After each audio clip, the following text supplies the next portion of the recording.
Hi, everyone. Welcome. My name is Sharon Bell. I'm Director of Admissions for the Executive MBA program, and thank you so much for joining our session today. Today, we'll be going over both of our Executive MBA programs, our one here locally in Los Angeles at UCLA, as well as our Global Executive MBA program in partnership with National University of Singapore. So before we jump into the content today, if you want to go to the next slide, Vanessa, I just want to make sure and introduce you all to the team here. We've got Christina on board and Vanessa as well. Hopefully some of you have met us already. I see some familiar names on here, but for those of you that haven't, we are absolutely here to support you every step of the way through the admissions process, help you understand the program and understand your fit.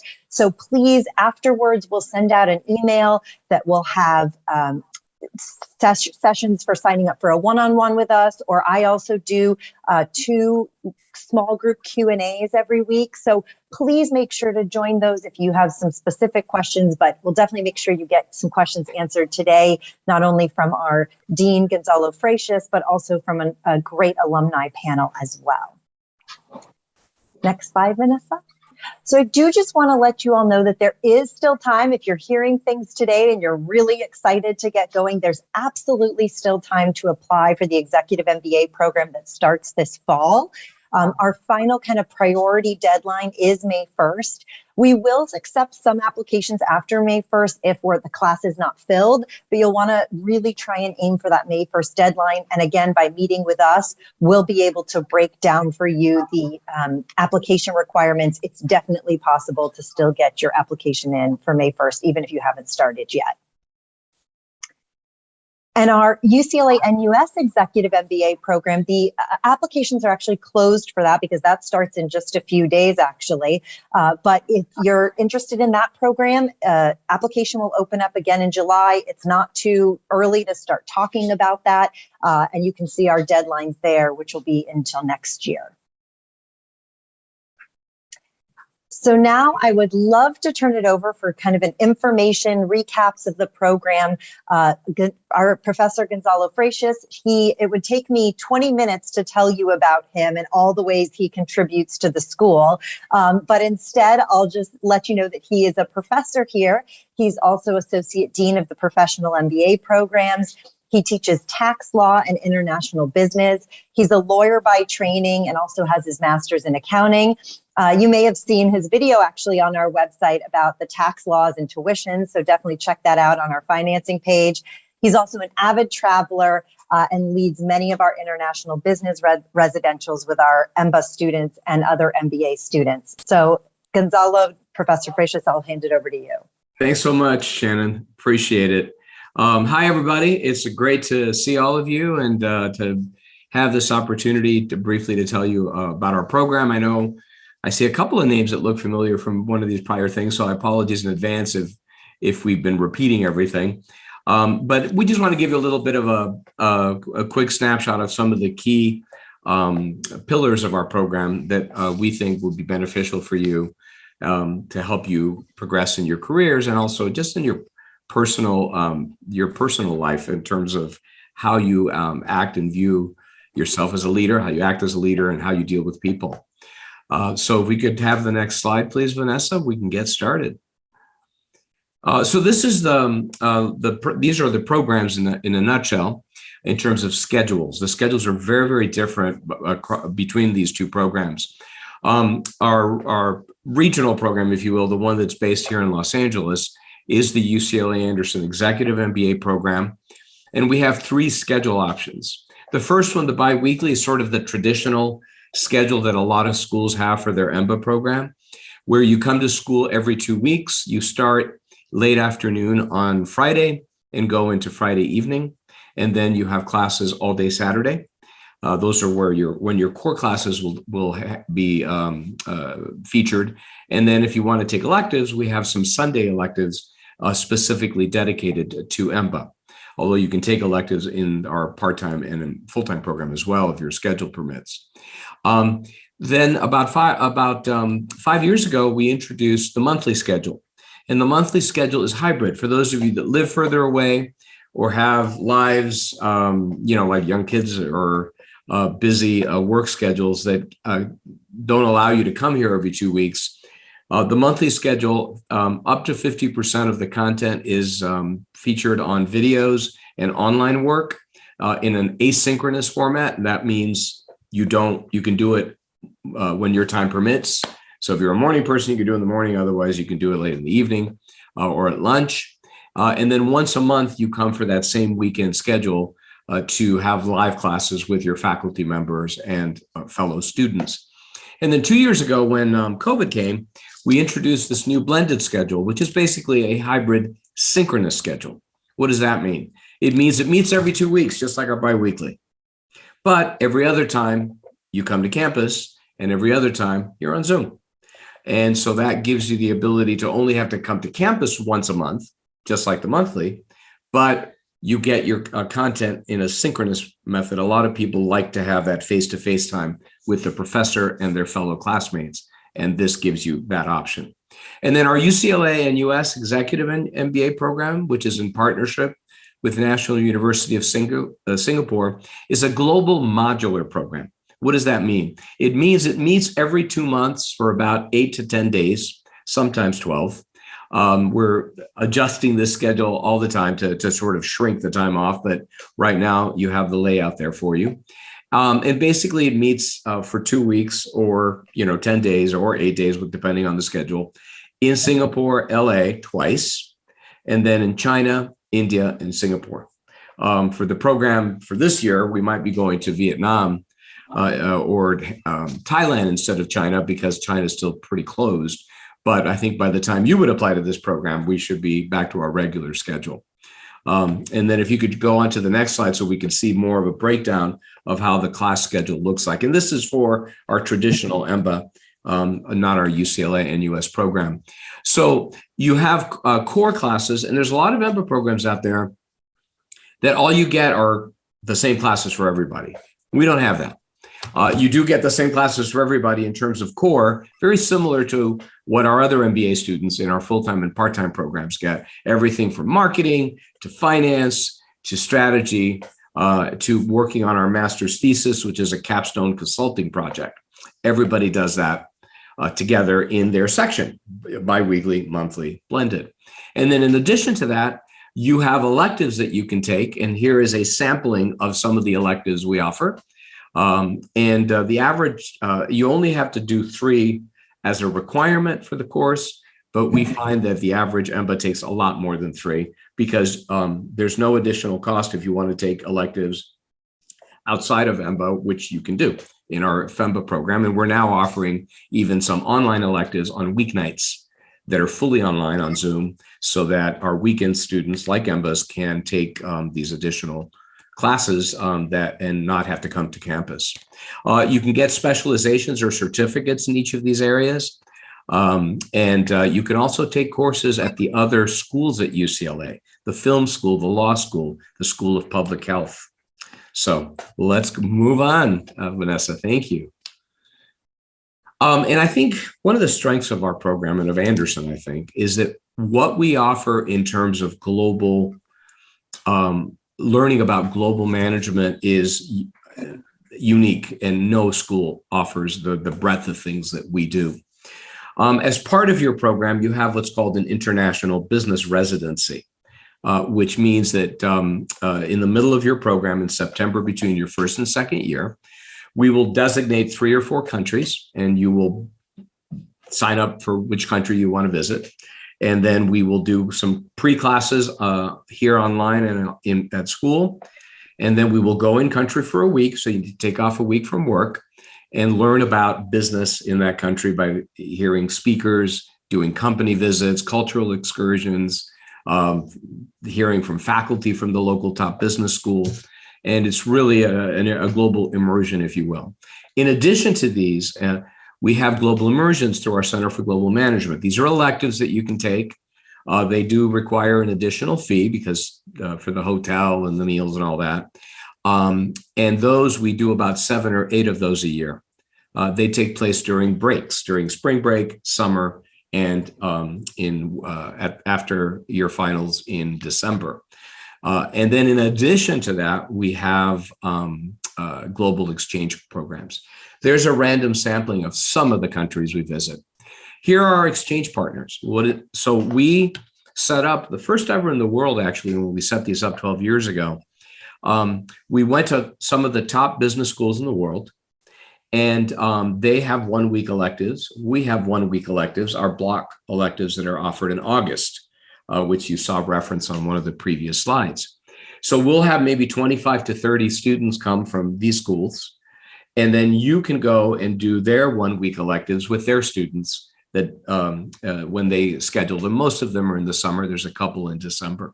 And you can see there's some of the best known schools around, like HEC Paris, London Business School, and ESADE in Barcelona. If we could go on to the next slide. And then, so there's the classroom and there's the global experience. And in part of that is our Capstone program, which lets you put together everything you've learned the last 6 months of your EMBA program. And you can either launch your own business through our business creation option, or you can do a consulting project for a real company or organization to learn how to apply everything you've learned to a real world problem for a client. But then what happens outside the classroom, or what happens with your classmates rather than with your faculty member or coursework, is just as important and just as beneficial. And that's where our Executive MBA career and leadership team comes in, led by Tom Larson, who is our director and worked many years at McKinsey. And you can see the rest of the staff there. And what Tom and his team will offer to you is sort of two key component parts. Leadership development, which is, I think, critical to an EMBA program, since most of you are experienced managers or leaders already. And then career progression or career advice or career guidance or counseling. On the leadership side, we have leadership foundations. Now, the other MBA programs, they get a week of that at the beginning of the program. So do you. But unlike the other programs, you also get a full a day of that at the beginning of each quarter. So each quarter, we ask that you come in the morning on Fridays and between 10 a.m. and 4:30 p.m. with lunch in between. You will get additional leadership foundations curriculum from some of our top faculty and from outside speakers and business leaders. And then we have executive communication and presentation skills development in a variety of ways, both inside and outside the classroom. And then we have leadership at Anderson where you can work with outside mentors from industry that are established leaders. And then apart from that, we encourage you to meet our career counselors. All of our career coaches are certified executive coaches internally, Tom and his team, and they will offer many career workshops, everything from how to put together your resume to how to shift careers, how to explore career progression in your field or company, and then one-on-one individual career advisement, which we encourage everyone to do from the very beginning to help you achieve your goals. Now, it's not a blue pill like the Matrix, where you take it and boom, you're a CEO. It requires a lot of work on your part. And so the career team will work with you to make sure that they tell you what are all the steps you're going to need to take to get yourself ready for your next move. And then in addition, we have outside executive coaches that you can see that you get several hours a year in addition to our internal career team. So it's a lot there, but I think this is a great part of the program and one that's really grown and expanded over the last few years. All right, why don't we move on? So I tried to cover a lot in a very little short amount of time, but what I'll do is I'll hang around after our illustrious alumni panel to be available for any questions that you might have about any of the things that I covered or anything else about the program. Thank you so much for this opportunity. I look forward to seeing some of you in our program this fall. By the way, we are back to live instruction while we're still doing a little bit of Zooming here and there for people that have a personal situation. The expectation is come, what is today? Today's the 7th. In 4 days, masks are coming off.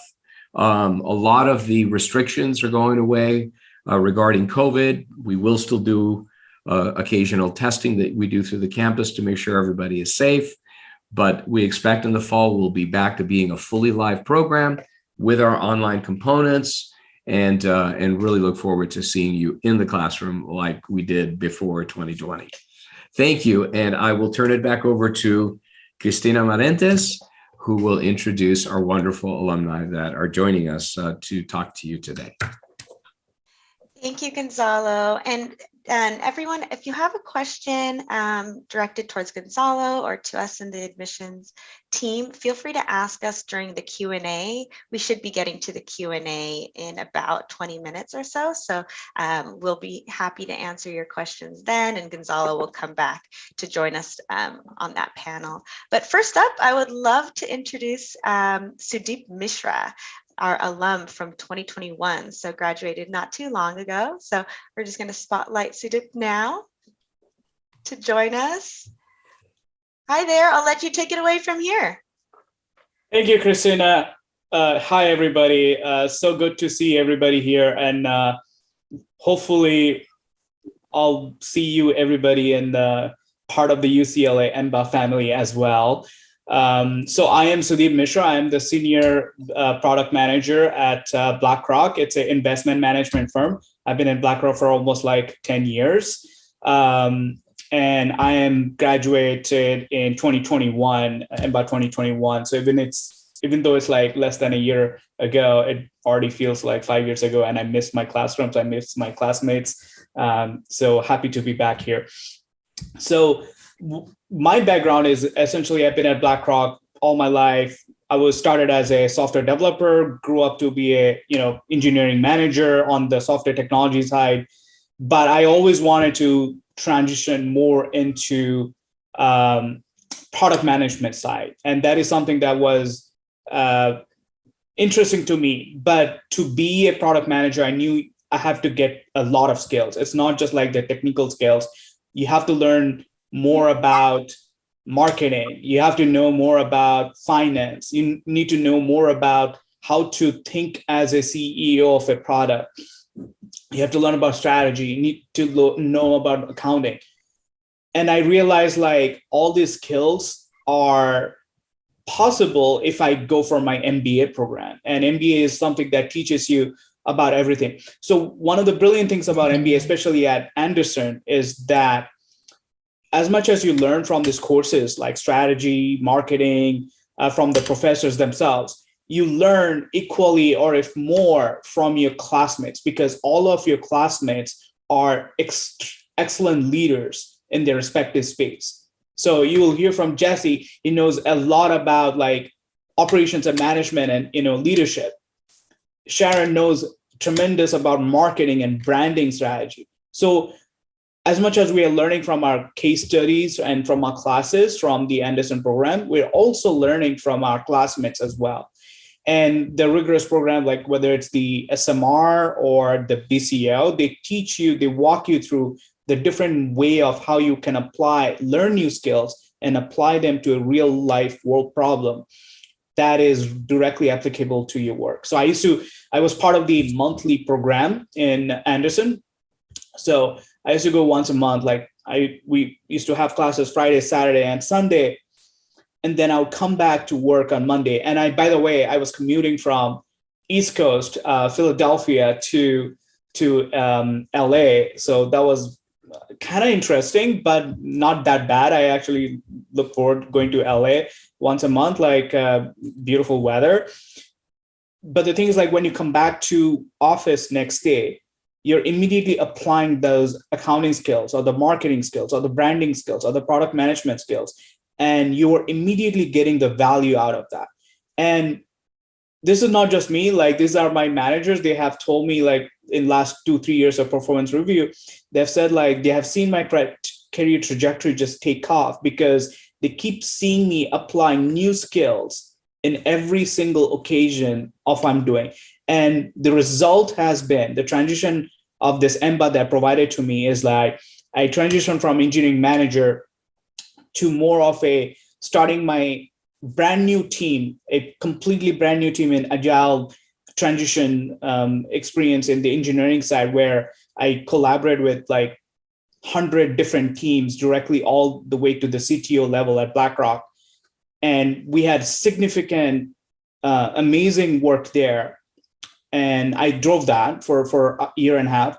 And now I'm building a brand new product management office that is going to impact 3,000 developers at BlackRock.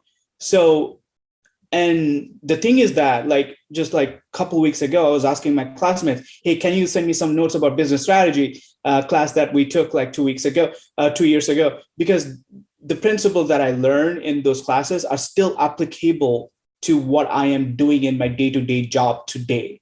And that is what I loved about the EMBA program. You learn a lot from the classes, you learn a lot from the community that you become family, your family and your classmates as well. So I'll pause here, and if you guys have any questions, I'll happy to answer that.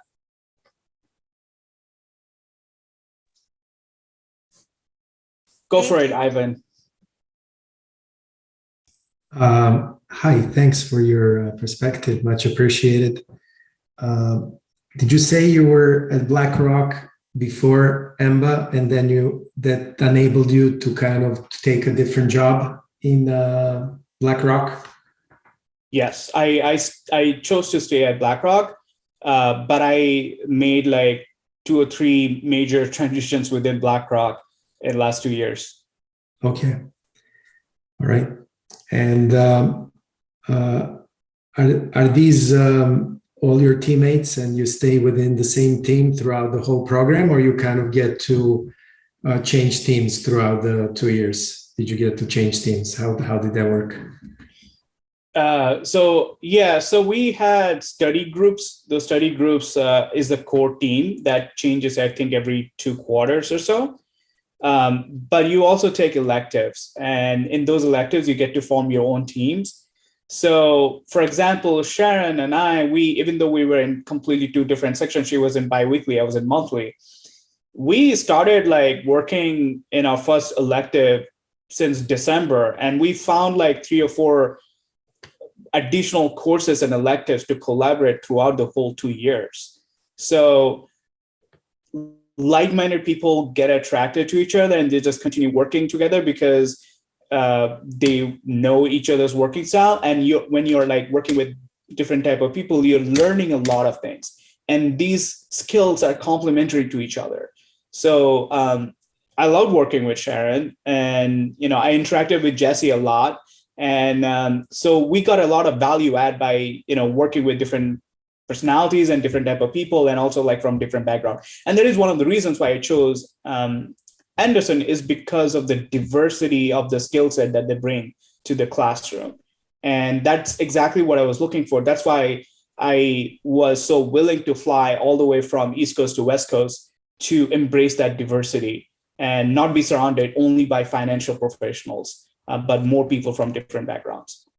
Okay, and you said your undergrad was in computer science? You were a developer before? Undergrad and master's, both computer science. Yep. Thanks, nice to meet you, appreciate it.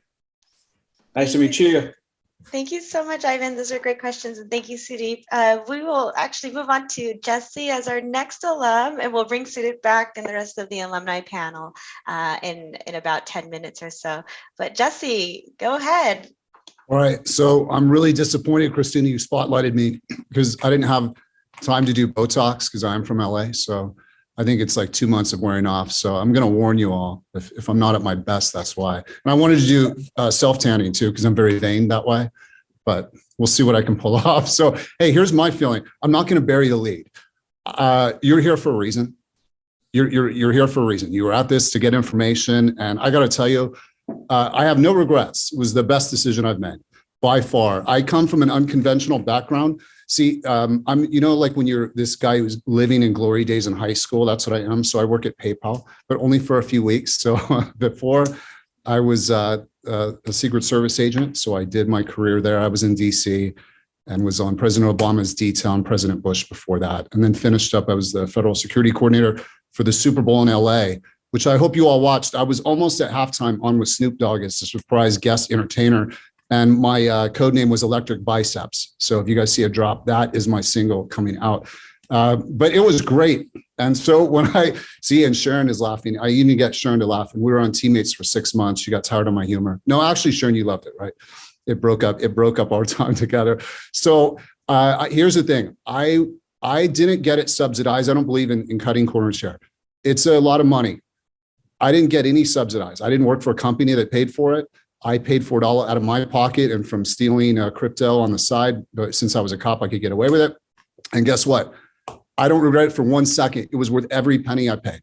And I have no reason to not be honest with everyone here, other than I always give Shannon a hard time because I've brought about 8 students directly to UCLA from on the side and I get nothing for it except gratitude, right, Shannon? I get a smile. That's right. Oh, it's worth it for that. And this is the other thing I would say, because I'm bouncing all over, but there's no way for you to get everything. You're going to have all sorts of questions afterwards. For what it's worth, I'm on LinkedIn. I love talking with people. I would love to hit you up offline or just hit me up and I will give you my perspective for what it's worth. But I do think there was just something about it, just incredible people. I can't say that enough. I looked at a lot of programs. I looked at Wharton. I looked at USC, I looked at others. When I went to UCLA and went to the area and met Shannon and Christina and the way that they carry themselves and the way that they spoke about things and the marketing materials and the color schemes, I thought, wow, if I want to learn about marketing, let me do it from a group that are impressed in me. I mean, that's what if it was sloppy in the others, I'd be the first one to walk away going, wow, I don't know. That was not that impressive to me for it. So I think that really had a positive effect. And I've been able to leverage that quite a bit from it. I think if I hadn't, I would have been with all these fools in the Secret Service that don't even know how to use WhatsApp before. And now coming over to PayPal and being here, I feel like I'm ahead of the curve and being able to use that and leverage it. I'll ramble forever. So I'm not going to ramble forever, Christina. You're not going to have to give me the hook. But I do say that. I'm going to say it again. I think you all are here for a reason. Jay, I see you looking with that awesome background you got behind you. I want to steal that painting from you and put it behind me right here. So I'm going to hit you up offline for that. Really sharp. Ivan, I like yours too. It's kind of psychedelic and I really like that. That's awesome. So, but it's great to see everyone. Look, I can't say it enough. I'm a homer. Dean Freixes is, I always hit him up on, the first time I met him, he's like a celebrity to me because I'm a tax nerd. I was an accounting major. And so I was hitting him up the very first second. He won't remember this, but I will never forget it. I met him. I said, sir, I have a lot of questions for you about how to write off my MBA, which by the way, is important. I mean, taxes make the world go round and it does make a big effect, even though the federal system has been adjusted. But California is still a big deal and other states perhaps. So that anything that can limit the cost is important that way. So with that being said, what a wonderful day to be alive. Glad to be here seeing each of you. Can't wait to talk to you, hopefully offline. And Sharon, it's amazing seeing you as always, my friend and teammate, and Sudip and everyone else. Thanks for the time to be able to talk to you. Appreciate it. Thank you, Jesse. You always crack me up. Thank you for your time. We'll see you soon for the Q&A. Hi, Sharon. Why don't you go ahead and tell us your story? Hi, Christina. Thank you. Can you guys hear me okay? We are perfectly timing this. I've got a California earthquake retrofit happening today underneath my building. So they were just jackhammering about 10 minutes ago. So let's fingers crossed they don't start drilling again. Really, really excited to be here with you guys and honored to get a chance to talk with people who are really considering this as the next option. Just a little bit about me. I'm originally from DC. I went to Virginia Tech as an undergrad in business. I started in tech consulting at Deloitte, moved to ExxonMobil. I've been there about 8.5 years, and actually I'm about to announce, which I haven't even gotten a chance to tell Tom Larson yet, because I feel like he deserves it here first. I did get a new job recently, so I am on my way to the next thing, and he really kept me in mind when he told me that your MBA doesn't expire if you don't take a new job in June when you graduate. So it really helps me kind of keep the faith over the past few months of ready to do the next thing, but really waiting for the right opportunity to line up. So mine feels a little bit delayed. It's actually really good timing with Jesse's too. That like, you know, here comes the next thing. So really, really excited about that. My positions at ExxonMobil have been focused in marketing, from pricing, strategy, chief of staff, in field marketing. I'm a brand manager today.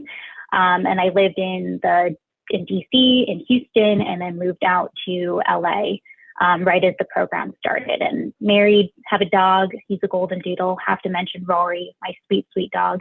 And we live in Santa Monica today. And I was in the biweekly program with Jesse. And then, as you know, like, it's great to see both Jesse, I'm going to call him Brandon, and Sudip live here, because I got to spend so much wonderful time with people, and they are no exception to the program, but really, really built some wonderful relationships, even in COVID, even being remote. I feel like I really got this really great network of people. So why did I get my MBA? Why UCLA? So I applied and started with about 9 years of experience. I did it as a differentiator to build credibility in an engineering company. And then as a side piece, it was also to build more confidence about myself. I think I succeeded in that. I feel like I came out of this as a completely different person, much more confident and ready to speak and ready to take action. And what I was really, really impressed about with UCLA specifically was the variety of industries and backgrounds of folks. So I was in Houston at the time, and long story short, I almost went to school in Houston, instead got the chance to come out to UCLA. And one of the things that I saw right away were just the expansive set of backgrounds of people, and that just is a huge opportunity to learn about other groups as you get to know people and industries and backgrounds. And I think that's something that I almost missed out on, and I feel really lucky that ended up being, it ended up being UCLA and getting to meet really a diverse set of people. And then I would say, I already mentioned the confidence thing, understanding the value I bring to an organization. For me, I was really focused in marketing. So I had experience. I wanted to bring some more frameworks to it. So I feel like I was able to do that. If you have any questions about the marketing certificate, I took basically every marketing elective that's offered. And really, really enjoyed them. So I'd be happy to share that information with anyone who's interested in that. And then, of course, I have to make a case for the Designing Your Life course, which I really enjoyed and really helped me put things in perspective of what do I want to do? And, to me, I almost feel like maybe I missed the point of the MBA, but instead of going out to get a big job, I decided I really just want to be happy and I want to create a life that, I got the job, but I also have all these other things in hand.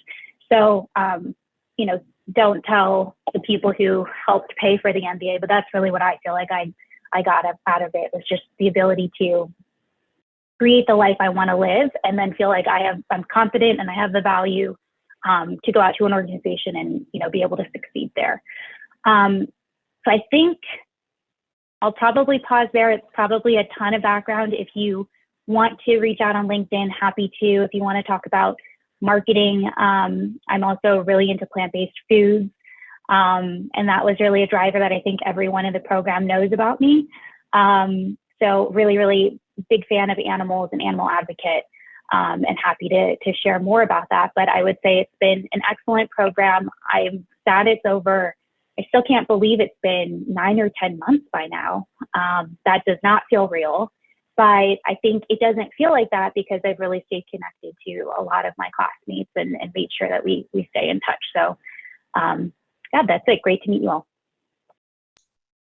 Thank you, Sharon. Thank you so much for that insight. I'm going to bring in Pradnya now. Hi, Pradnya.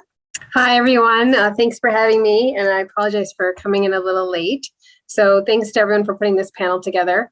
I'm an EMBA 2020. So I finished my EMBA degree just as the pandemic started. We are going to be going through our graduation ceremony, hopefully sometime this summer, since it hasn't happened yet, but we did graduate.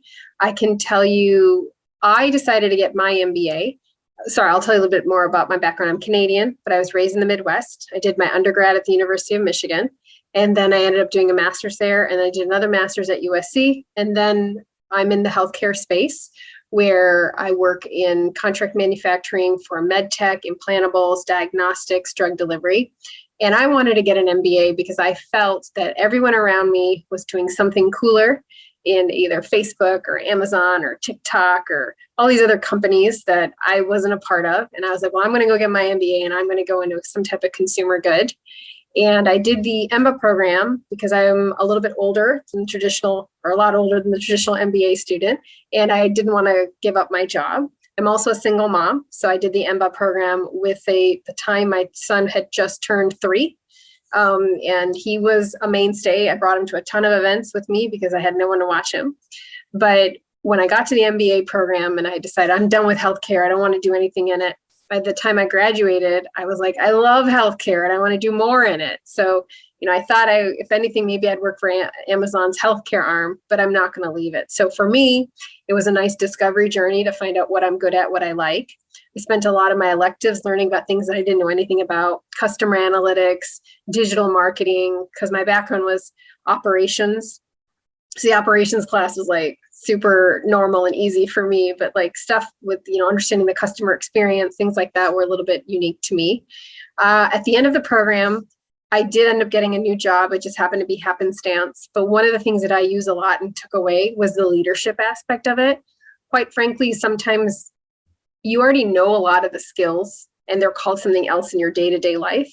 But the MBA program puts some tactical and strategic names behind it, so you know how to effectively use them over and over again. So the leadership classes, the diversity and equity inclusion classes, and even just finding ways to be more present, to listen, to hear the true customer's experience and learning from my classmates was extremely valuable. So I took advantage of a lot of things. I was on campus all the time. I lived close. I was in the biweekly program.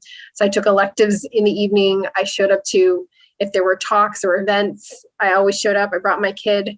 And we would sit through I did 4 or 5 immersions, which I really took advantage of. I did 4 or 5 certificates. And if it was on campus, I try to be a part of it. Speakers, I was even an academic rep. I really enjoyed that role to serve my classmates. And I did the BCO, which is the business creation. And I actually did launch a company with my business partner. I have since exited and become a silent partner, but she's continued on with it. And so it's pretty successful as well. So that's a little bit about me. Was that enough, Christina? I don't know. That was great. That I think 4 to 5 immersions is I think that might be the most I've seen. No, so. Anya had one more, 6, I think. Oh, 7. no way. Yeah, wow. Yeah. That's incredible. Or maybe I did 3 and she did 5, but like she had one more than me. 6 is the record, I believe, for EMBA. Yeah. Almost there, Pradnya. It's all right. I had a good time. I went to some great places. And the staff and the teachers and professors were completely accessible. I think that's also too, learning how you as a person, your level of maturity to negotiate things that are important or not important. I think you'll learn that. Thank you. Oh, such amazing tips. Thank you all. So we're bringing in all our panelists, all of our alumni, and we can also bring Gonzalo in for Q&A. So now off to the audience. Do you have any questions for the group? We do have a kind of a large group here. So if you don't mind raising your hand. Oh, okay, I see Michael has raised your hand. Go ahead and ask your question, Michael.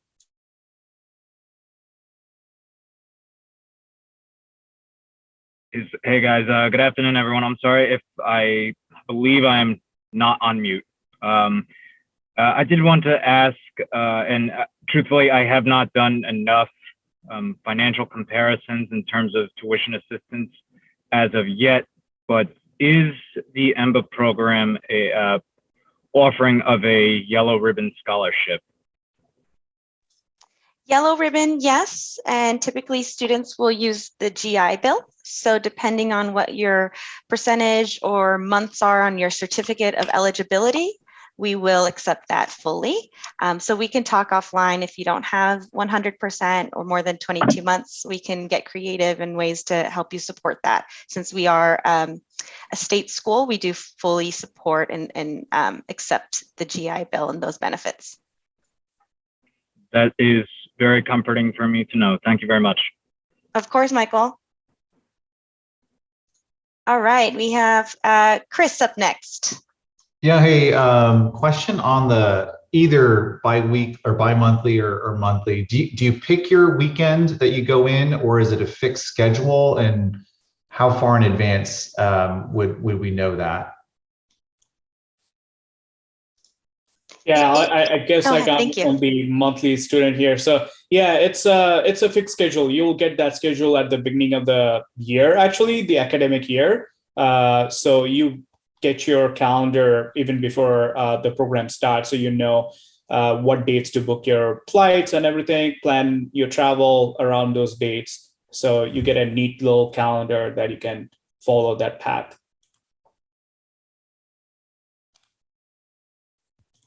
Yeah, as a frequent organizer and using Google Calendar, I had like from the very beginning what the calendar is going to be, and you can just put those into your digital calendar and get it there. But then I also had reminders around. I think I sent it to family and friends too, just so that they tried to think of me when they scheduled weddings, etc. And one more thing is that like the 1 week or 2 weeks before the class, or I think like the Tuesday before the class, our program coordinators, they are super awesome and helpful to like send out a schedule up for the entire weekend, all the classes, any deadlines, any things that are due, or any kind of events that are happening that weekend. So it's a very comprehensive like itinerary of everything that is going to happen in the upcoming class weekend. So those are really, really valuable. We're actually going to share the calendar for you now. So let me see. I'm going to share maybe my screen here. Yeah, I suggest you share the dot calendar, Christina. Yeah, so I'll share, let's see, the dot calendar. Christina, she already put it in the chat. Vanessa did. Okay, perfect. Let's see here, sharing my screen. Okay. We have a dot calendar that you get ahead of the program, which tells you every single day you're going to have to be on campus for the entire 22 months. I'm going to share the dates for this year, but Vanessa, if you don't mind putting the dot calendar link in there, I'm going to share this screen. And I apologize for all of my tabs. Please don't judge me. But here's the dot calendar, or the year one calendar for the EMBA program. So you actually get your dates ahead of time. Here you'll see the monthly the biweekly section. Here you'll see the monthly section, and here you'll see the blended section. So you'll get this ahead of time. Hope that was helpful.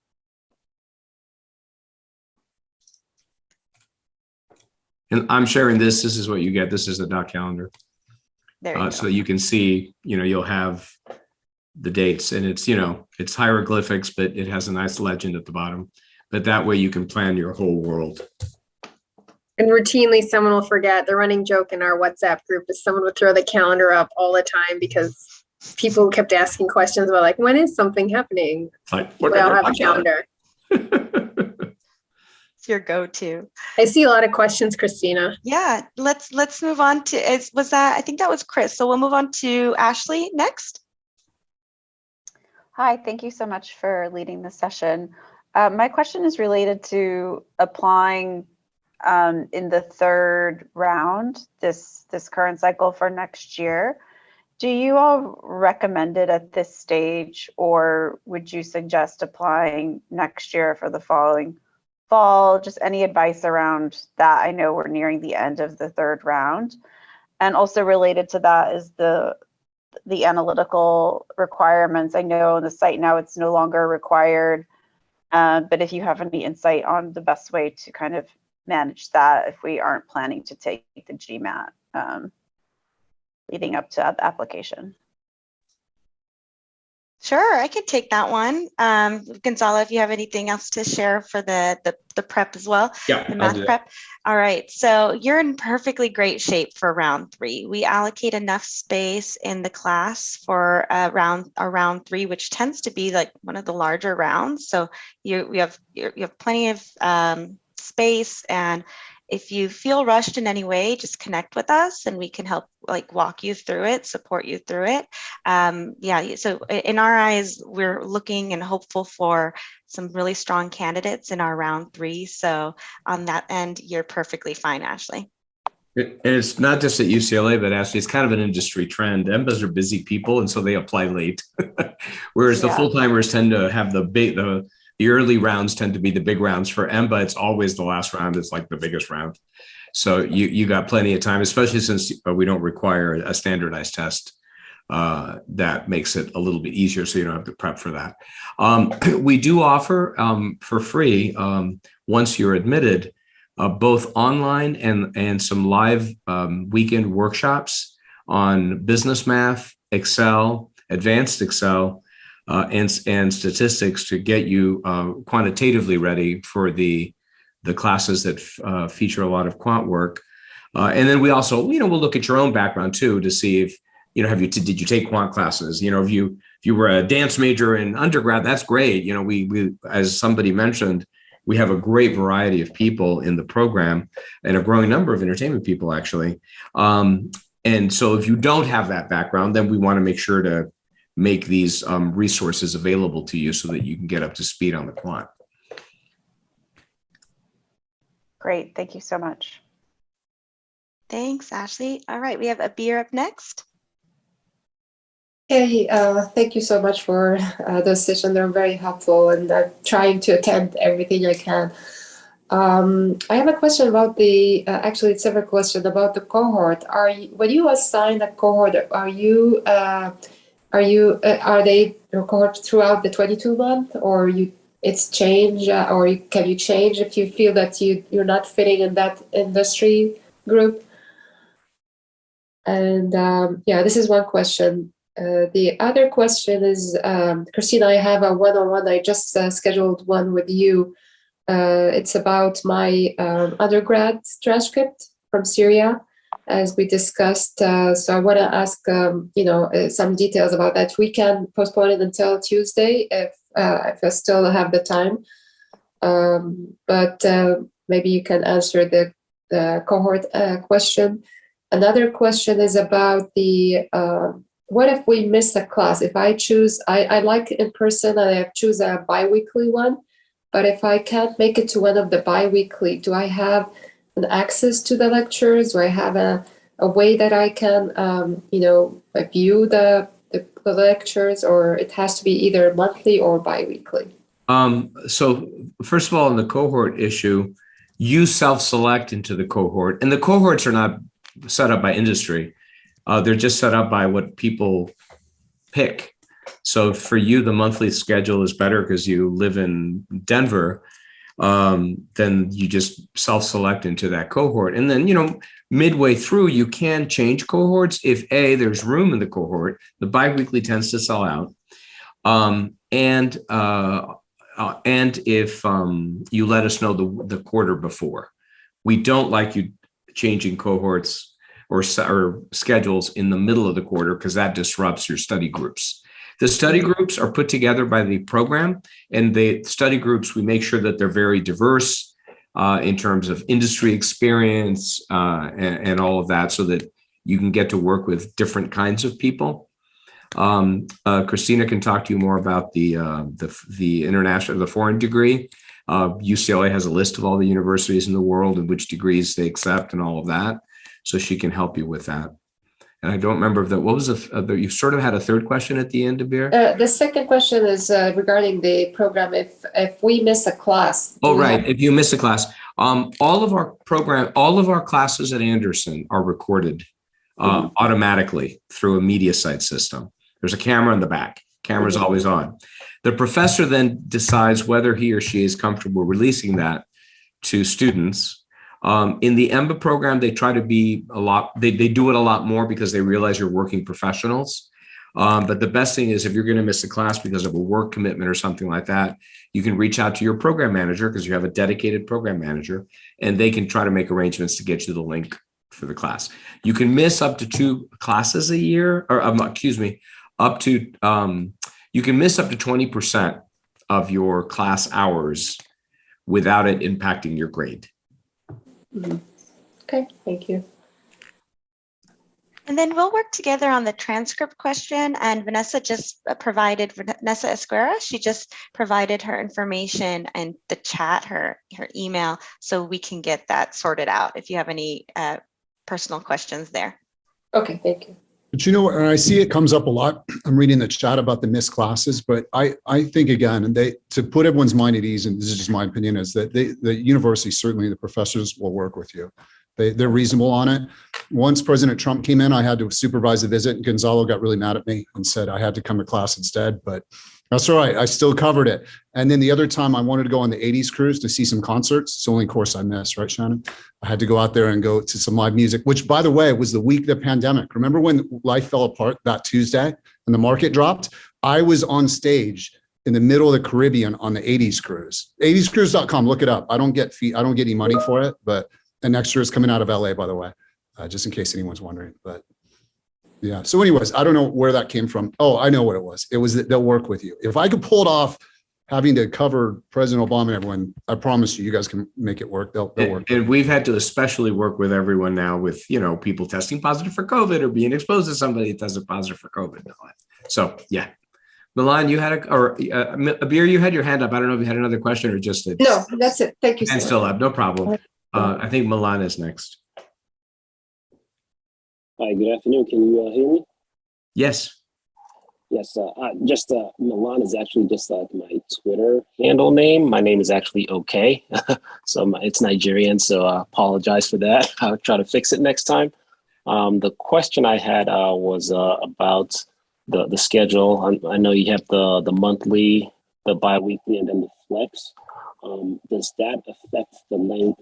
Does any of them affect that 22-month length of the course, or is it just worked out to make sure that no matter what schedule that you choose, it fits into the 22-month window? If I understand your question right, because your volume was going up and down, but once you choose the schedule, that is your schedule for all of your core classes. But remember, you're taking electives, and for electives come in different schedules. Some of them meet weekly live on Tuesday night, and you may not be able to go there. Some are fully online, some are hybrid, and they only meet once a month. You can take EMBA electives, you can take FEMBA electives, and even full-time electives, and classes at other schools at UCLA. But that monthly, bi-weekly, or blended schedule are for your core classes, which normally you take 2 a quarter, and then towards the end, it kind of shifts around a little bit. Okay, yeah, thanks for that. I'm honestly just planning for next year because that's when I'm making a big life transition. But I am truth on me is I am a Bruin alum. So if I do get in, this will be a second time around, but I hope I do get in. But thank you for your time. Thank you, everyone. Of course, Juliana. I have a similar question. So hopefully it ties in perfectly. So I did my undergrad at USC, so I hope to be a Trojan/Bruin here closely. My question is related to OK's earlier today. What's the pace? I know it's a quarter system versus a semester, trying to plan out working, traveling, and family life. What is the pace like? If it's 2 classes a quarter, how is it stacked out? How do you balance kind of the work life? Yeah, Juliana, maybe I can answer that because my master's in tax is also from USC. So awesome. I know the semester system very well, and I taught at Cal State Northridge many years ago. So I've taught in the semester system. I love the quarter system because the quarter system, it's bite sizes. The semester system, it just goes on and on and on for 14 weeks. The workload's the same. There's no difference. It's just the pacing. It's just that I was just talking with a semester school colleague, and they say we have a 39-hour contact hours, and in a quarter system, you have 30 contact hours. So, I didn't notice significant difference other than it just goes on longer in a semester system. I'd like to add to that because I did my undergrad as a quarter, one of my master's as a semester, and then this again was a quarter. And it's just, you got to plan. I think it's very important that you plan. Like I had a calendar, I laid out when everything was due. And actually as academic rep, I put on people's calendars the reminders about when things were due. you just have to be on top of your schedule, especially if you work and you have kids and family. I just knew like if I knew my paper was due 4 weeks from now, I knew my outline had to be done next week. My rough draft had to be done week 2. My edits had to be done week 3. Like you just have to really be a micromanager about your time and your planning. I think that's super important, and make sure everyone is on board. In terms of managing it too, you should get a support network. Like something's going to give. Like for most of my class, either the women were single or a lot of the women were single. A handful of us had kids. Most of the men were married because they had someone to manage their household. So I think for the women, we spent a lot of time planning everything out in our calendars and had to be on top of it. So if you can also garner your parents, your babysitters, whoever else you need to help pinch hit, in advance when things are going to be due through the syllabus, start planning that out and lay it out. And if this isn't the right time because you can't plan that, then wait, honestly, because you want to enjoy the experience. And part of the enjoyment is not feeling stressed. And part of not being stressed is having it planned out. Thank you. That's great advice. Thanks. That's always such an important question, that work-life balance and how to do this. Thank you so much. Jason. Hello, my name is Jason here. Thank you guys for hosting this. My question is around the GMAT. I think we said earlier that it's not required, but if we do take the GMAT and submit it, will that be considered? It will be. Okay, cool. Is there like a range that most candidates fall within for the GMAT? The candidates that have submitted it are roughly around like 670 or so, 670 range, I think is fair. But since it's a holistic process, it's some give and takes there too. So we'll take into account your undergrad, your work experience, any quant and work experience, all of that is taken into consideration too. But yes, we'll gladly accept it, but it's absolutely optional for the rest of the group. Don't feel like you need to take it. Given that it's an executive MBA program, we look a lot more at, your professional experience and what you can add to the class in terms of, the voice from your perspective as a leader or from a particular industry, those kinds of things. Gotcha. Okay, that's very But we helpful. want to make sure you can do basic, quantitative work. So we do take a look at your academics, of course. Yep, fair enough. And then one more question. Do you have any advice on like advocating for company sponsorship?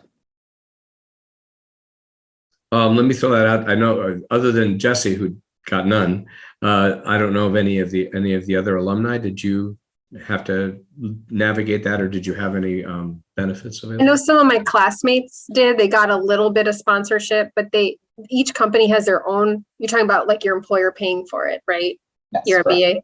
I think each company has their own unique policies. And for some of my classmates whose companies did pay for it, they had to apply almost like 6 months in advance that they were going to do this, then get the acceptance letter and then figure it out. Some companies paid direct. I think most of them reimbursed the student later. I'd say probably less than 25% of my class had company reimbursed fully, some level, and that's not including the people who were doing non-military people, I would say. So I did have some company support for mine, and it was a quarterly basis, but I guess I would go back to your company and find out what the guidelines are for it. And you definitely had to follow some really specific rules to be able to qualify for it and get reimbursed. But they weren't involved, directly with UCLA at all, right? It was like my own work, and then I would submit it and then get reimbursed for a part of it.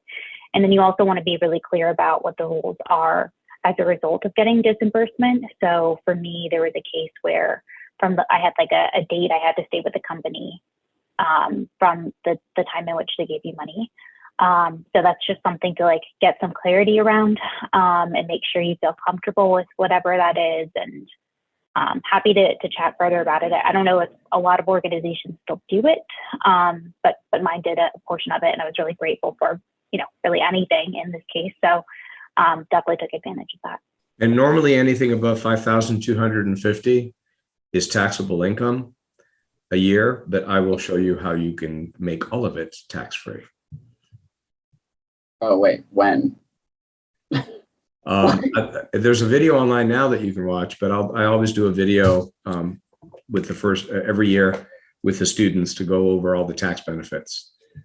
Gotcha. Okay. And that's one of the big ones is if assuming you do some sort of management, which is very loosely defined, it becomes something called a working condition fringe benefit, and that allows you to not basically not have any of that appear as income on your tax return, even if it goes on your W-2.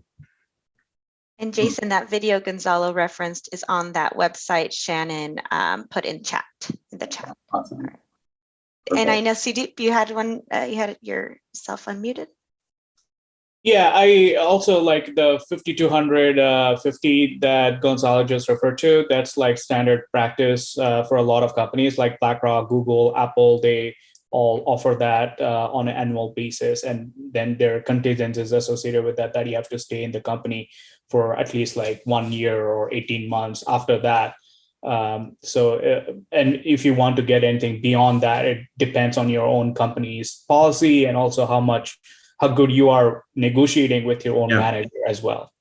Yeah, a few of our students negotiate to say, hey, look, instead of the raise, for my compensation, pay $10,000 a year of my MBA, and then make a case as to how that will benefit the company. So. Yep. Okay, that was really helpful. Thank you. I appreciate it. Thanks for the question. All right, Jonathan. Yeah, thank you, and thanks for the alumni for your participation. Jesse, if I get accepted, you should come and teach a class or give a lecture. It'd be really fun. I had a quick question on the essays, right? Regarding regarding the importance of why you're getting an MBA. Can you explain kind of what are you looking for there? Because sometimes it's not just about moving ahead in your career or making more money or making it to the C-suite. The reasons for that may be more broader, right? Even personal. So can you discuss, what is it that you're looking for and what is it you're not looking for in that essay? I mean, go ahead. I don't know, Shannon, if you want to talk about that, but we encourage you to not just look at, don't do this because you want a 30% raise. Do it because you want to become a better person, a better leader, and maybe because you want to accomplish things like change society and run an organization that's going to have an effect that's going to make us all better. So, I would also maybe stress what are you going to bring to the class? Yeah. Like what are you hoping to share, even if it's a different perspective? Like I'm hoping the class might understand what it's like to be a working single mom in entertainment or whatever, or what it's like to grow up in rural Arkansas without access to something, like what are you going to bring to the class and what do you hope to get out of it too? Absolutely. Diversity of thought is key. Like we want that, we embrace that.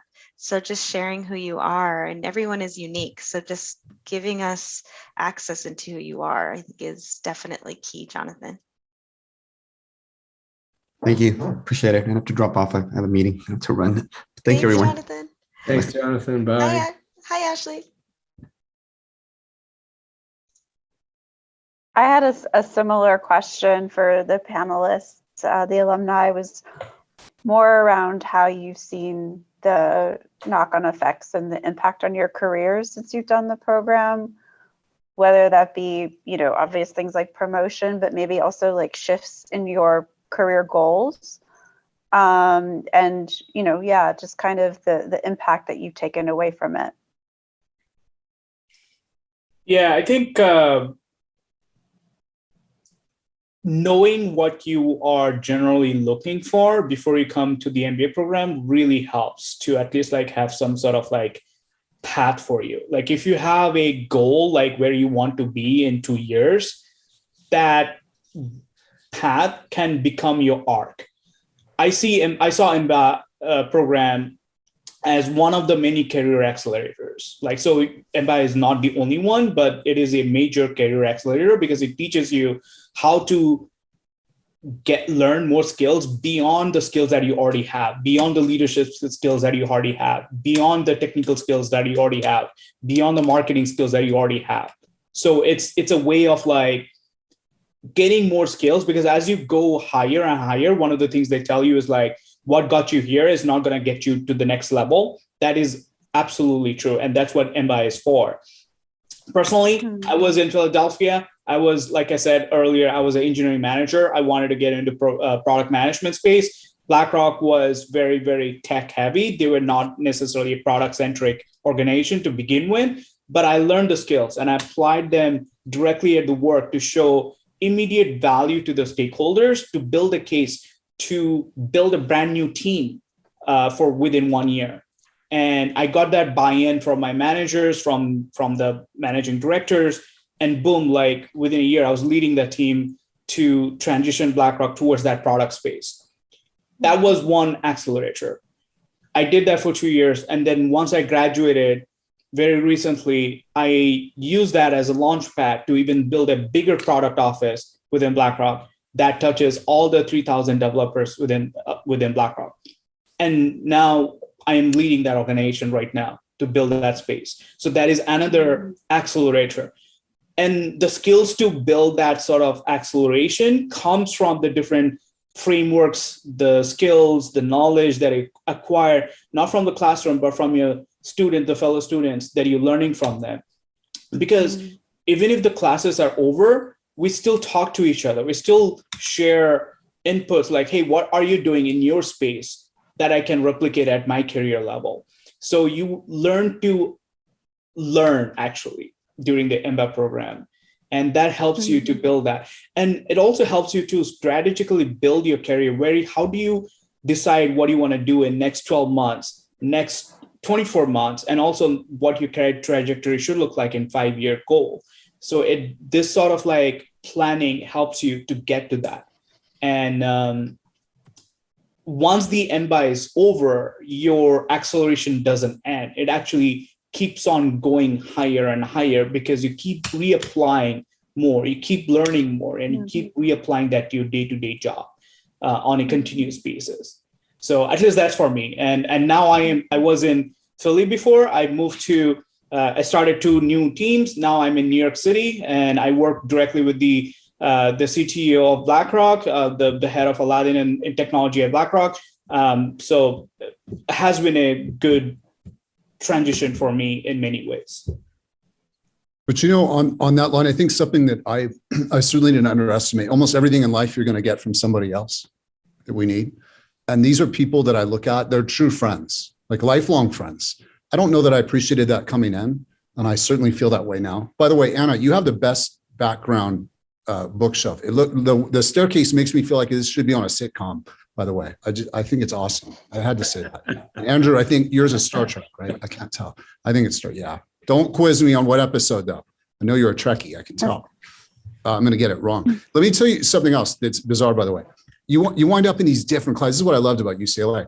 They have all these electives. And so a lot of people don't realize, and then you start going down, and I go through this crazy list of printing it out and saying, wow, look at this. So I ended up in some sports class by Jeff Murad, who's actually become a good friend of mine. And do you know our final class? We had 2 guest speakers. A-Rod from baseball was on there with us, and Ice Cube talking about race relations in business. This is in the same class, Ice Cube and A-Rod. I mean, that's just a random elective. So I just found it so powerful that you actually make very strong connections with the faculty as well. It's not just the students. But we do stuff together. We're going to concerts here in Vegas next week. So we keep very active on a lot of these. I made them go to escape room also, which my team won because they had I'm actually not that smart. So they had to get around me, luckily, but we still did it. But I mean that. I have lifelong friends and people I'm very close to from this program. And I have such a connection to the city and to university. I don't know that you can put a price on that. I mean, it may not resonate with everyone. It sure resonated. And the alumni network is really strong. Absolutely. Yeah. I just came back from France with a group of our students, and we went to the headquarters of Capgemini, which is one of the largest consulting firms in the world, one of the biggest ones in Europe.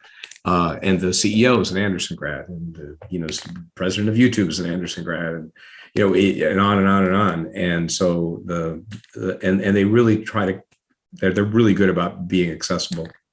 So. If I can just add just two more things.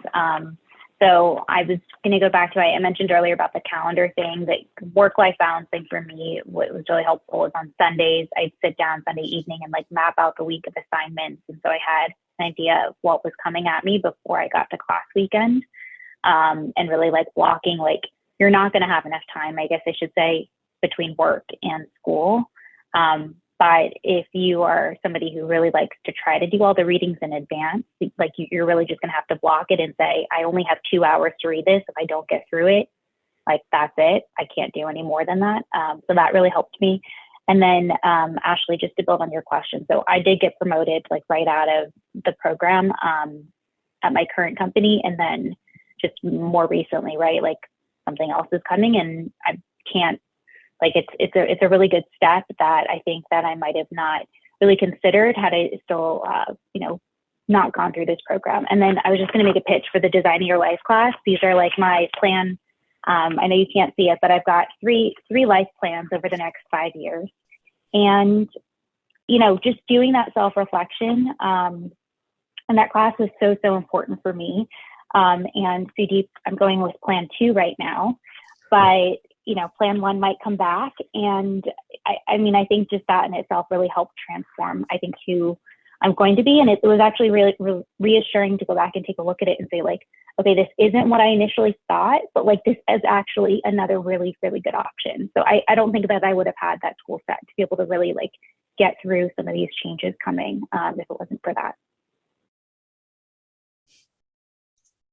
Thank you, Sharon.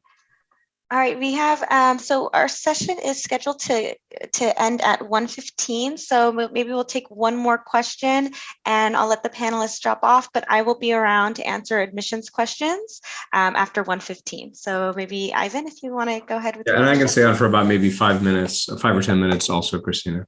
Okay, great. Yeah, So we'll be on. Yeah, this question is for the alumni panel. In addition to attending your regular classes you had to go to, how much more time or what was your experience in meeting with the team and interacting with the team outside of the class, and how much did you have to do in addition to attending the regular classes? Are you talking about your study group? Yes, so the study group specifically, yes. Yeah, so the study groups are put together because you have a lot of group assignments you do, or you do your homework together. We had a standing meeting. So my study group was not in LA. We had to meet via phone or when we were on campus together. They were all over the place. So we probably, I would say like 6 to 7 hours a week, depending on how complicated the program was. And it wasn't we were all together for 6 to 7 hours. We usually actually got together for an hour on like Monday, divided up the work, got back together Wednesday, saw what the work looked like, got back together Friday, finalized it, turned it in Saturday. So, and we would space it out because my group, 3 of the 5 of us had kids and 3 of the 5 of us traveled for work. So that's kind of how we did it. Like we broke up the work. It really challenges your organization skills. Now, some groups like to do the homework together. And that wasn't us. The way we divided and conquered and made sure everyone understood the assignment. And then we would, attach an editor and we like who's doing the editing, who's turning it in. And that's what we did. And we rotated that because that's also part of the leadership is leading your team to finishing assignments and doing the research. So in the first 2 groups you get, they're assigned to you. And the last one, you pick it based on SMR BCO. So it's really important. I'm going to put this out there, your reputation on how well you do your work and how well you listen to others and help each other matters. Because when you have a hard time building a group, it's because everyone else has told everyone else why you're difficult to work with. So how you work in your group and how you lead your group is very important. And UCLA is a rigorous program. So expect to be challenged in terms of what we expect out of you. And so just make sure that you have the commitment to do the work and to set aside hours in your week to be able to do the work. Yeah. Thank you. Christina, you're muted. Thank you. I'll go ahead and let the alumni panel go. Thank you so much for your time and amazing insights. So wonderful to see you all. Big hug. Hope to see you on campus soon, and hope to see you, Pradnya, for your graduation soon. Gonzalo and myself will stay on, but you're free to drop off, whoever would like to drop off. Thank you all. I think we had a question from Uday. All right, Uday. And then also Prashant had his hand up. Oh, no. All right, Mark. Mark. Yes, I can go next, if that is okay. Yes, please. Thank you. Thank you so much. This is a very helpful session for me to prepare for round 3. So I was going through the program statistics, and it seems like there's a broad industry that has been presented in the program, 33 industries or 34 industries, right? And I was watching a webinar. In that, I learned UCLA tries to represent 15% from one particular industry, right? So first, I would like to understand if that is a correct understanding. Second, I would like to understand how would you classify clean energy industry? Does it fall under one of the subsections of the industry, or are you planning to add that as a separate industry? Not sure we're adding it as a separate industry, but we should. So you might fall under energy right now with the current classifications, but that's not a big deal. I think the bigger point of your question is that we are very diverse. If you go to, if you were to go to a school in New York, it might be a lot of people in finance. If you were to go to school in Texas, it's going to be a lot of people from the oil industry. If you go to school in the Bay Area, it's going to be a lot of people from Silicon Valley, from tech. Whereas I think LA is just a more dispersed, economically dispersed city. But I think that's a strength that we have, that you're going to have sort of different ways that people think. But I didn't understand the beginning of your 15% of an industry. I think I kind of captured it.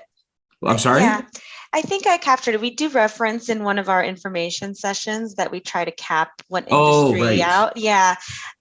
And the reason why, Gonzalo, it's because we haven't had that dilemma in several years of one industry being too much of representative in any class. Because we have 3 sections now, it works out really organically that all of the heavy industries, heavy tech industry, heavy finance industry, they all kind of spread out into the different sections. So we're really lucky that we haven't really had to cap out any industries in quite a while. If anything, we can just advise you join another section that might be lacking of your industry.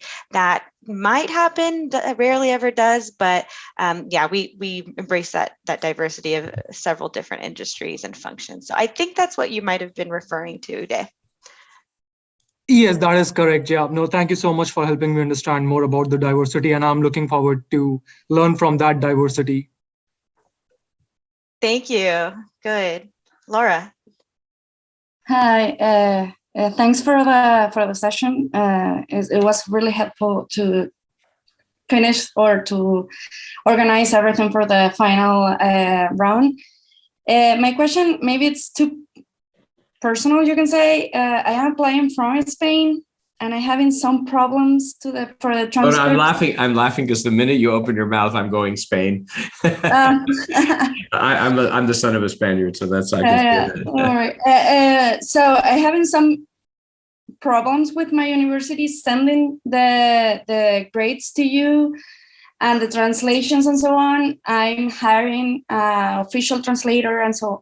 But my question is, because in the website I saw that you request that the organization send straight the grades to you, but I am seeing that it's not going to be possible right now.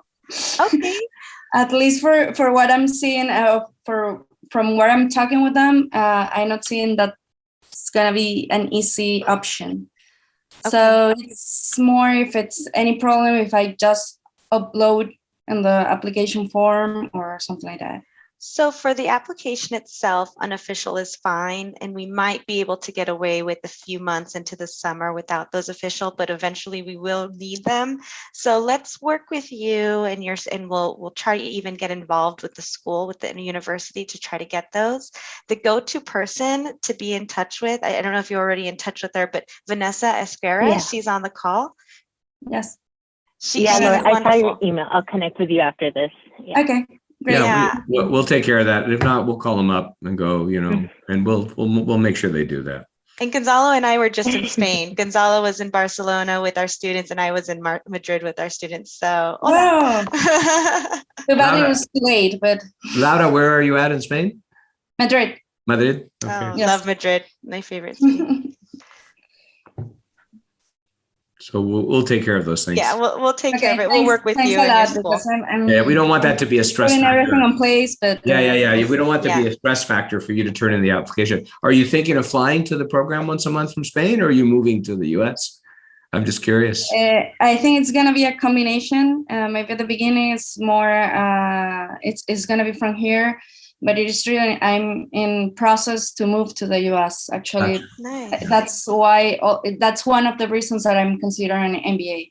Got it. Well, we have about 10 students this year in the first year class that are traveling internationally from all over the world once a month, including, God love her, one of our students who was in a bomb shelter in Kiev and was able to drive 25 hours to Romania, during the war to make it to class on time, if you guys can believe that. So we have international students, and some of which are on the student visas, actually, which EMBA is considered a full-time program for purposes of student visas. Yep. So we can support you there, Laura, if you need a student visa as well. Excellent. Look forward to having you. Mucho gusto. Hi, Abir. Hi, I kind of relate to that question as well. I know I kept asking the same question, but I want to upload my transcript. I have it in Arabic, the undergrad transcript. Do I need to translate it now, or when they... So I contacted my school, which I graduated 25 years ago, and they don't have the system that they can send you electronically, but the dean promised that he can send the transcript via his email. So would this be accepted? Yeah. Okay. I'll let Vanessa respond, but yes, Vanessa. I think she sees that every now and then. Yeah. Yeah, you can definitely have your institution reach out and send your transcripts directly to myself through an email. Okay. They just need to have the official title and official email and that kind of stuff. As for the translation, you just need a certified translator.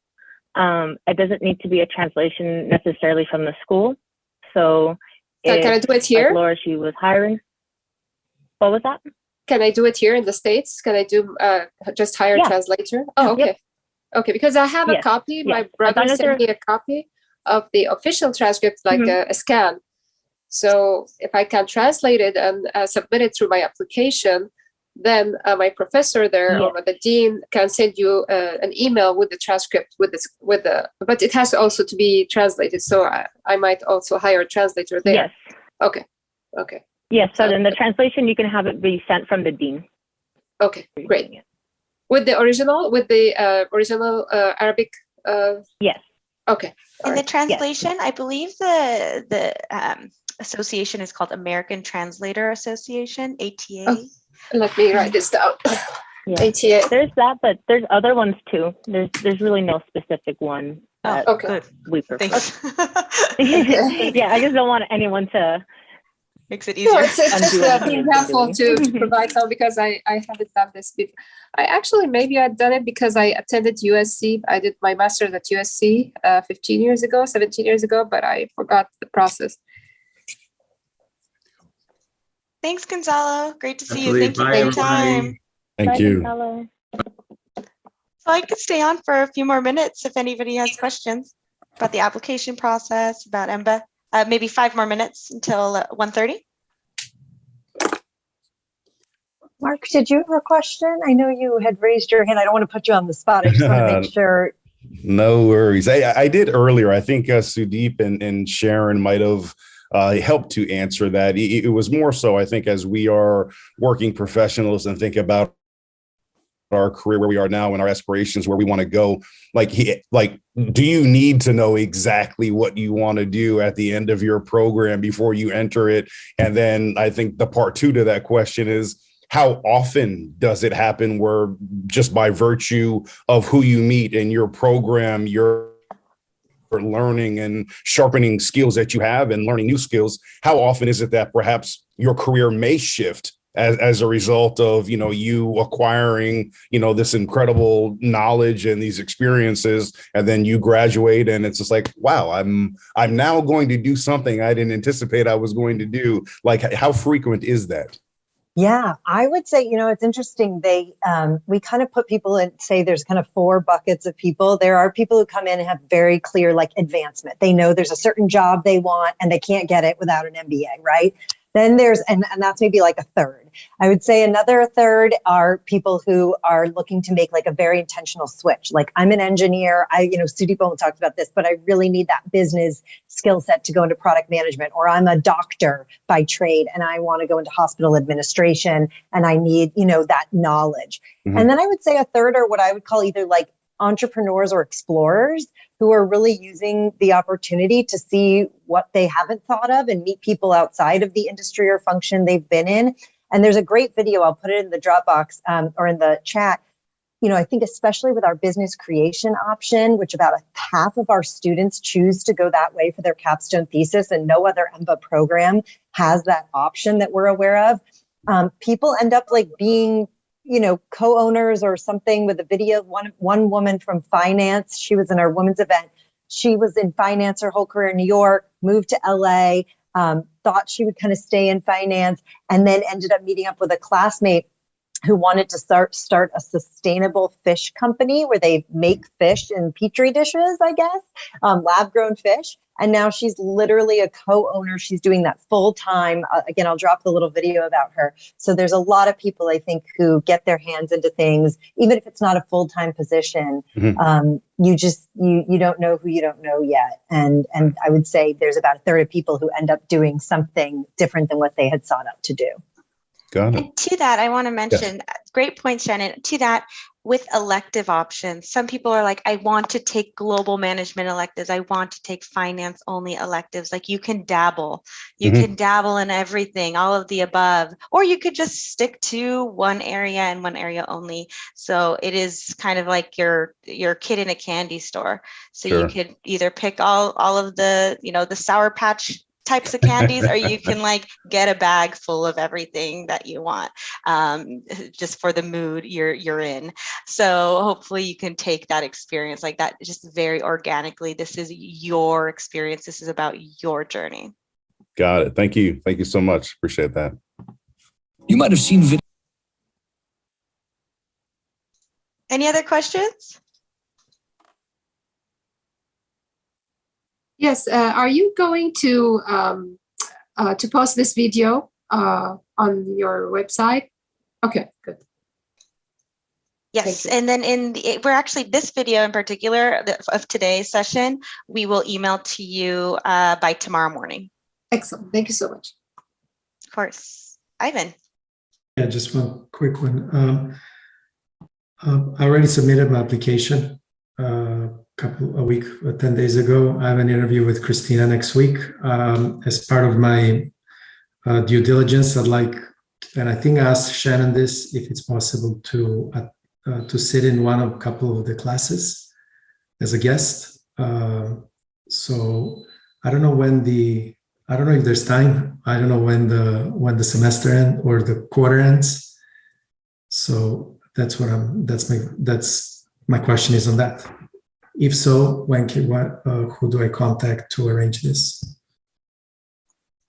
Yeah, Ivan, so I'll go ahead and send you, for what we're doing right now is we're at the first one's actually this weekend, and then we're going all the way through June. So for any of you, we are reserving it for right now, just because we have a limited number, for anyone who's applied. then we will go ahead and send them the class visit link. So that is some incentive to apply.